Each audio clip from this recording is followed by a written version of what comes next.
राज्य सरकार निर्देश क्रमे राज्य एवं जिले में 21तम प्राणी संपद जनगणना होगा जाऊँगी। यहाँ आमर आम गृहपालित पशु पक्षी रखीचु गोरु गाई आरंभ करके कुकुड़ा पर्यंत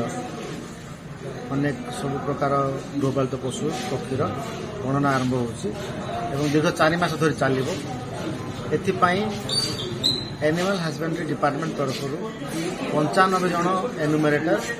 और 20 जन सुपरवाइजर आमर ग्राम पंचायत ब्लॉक स्तर में काम नियोजित होती। गत दिन मानक प्राइवेटली कराला कि वर्ष सरकार निर्देश क्रमे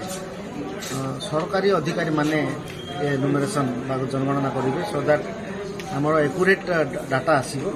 और सेटा आम आगामी दिन रे सरकार जो प्लान प्रोग्राम स्कीम गुड़ाक हम से सहायक हम एवं निश्चित भाव आम जो लाइफ स्टॉक प्राणी संपद रही से भविष्य सहित आमर निजर लाइवलीहुड एवं आर्थिक परिस्थिति आहरी उन्नत हम से दिगरे एटा कार्यक्रम आरंभ होगा जाऊँ। 21तम प्राणी संपद गणना कार्यक्रम जिला स्तरीय आमर प्रशिक्षण शिविर जो मैंने पशु गणना करेंगे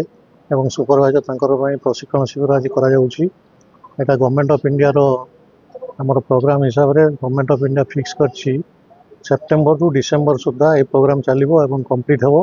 तापर जनवरी मसरे सेटा डाटा गवर्नमेंट ऑफ इंडिया को जीव कंपाइल होगी स्टेट रो एवं गवर्नमेंट ऑफ इंडिया मार्च मसरे तार संपूर्ण डाटा पब्लिश करिवो। एथिरे हमर पशु गणना करा जाउछि जो कि हमर ब्रीड वाइज सेक्स वाइज एवं लोकंकर सोशियो इकोनॉमिक कंडीशन केमती अछि से माने कोन करछन्ती कोठी लोन आनिछन्ती कि कोन करछन्ती एवरीथिंग डिटेल जिंस एथिरे कवर करा जिवो।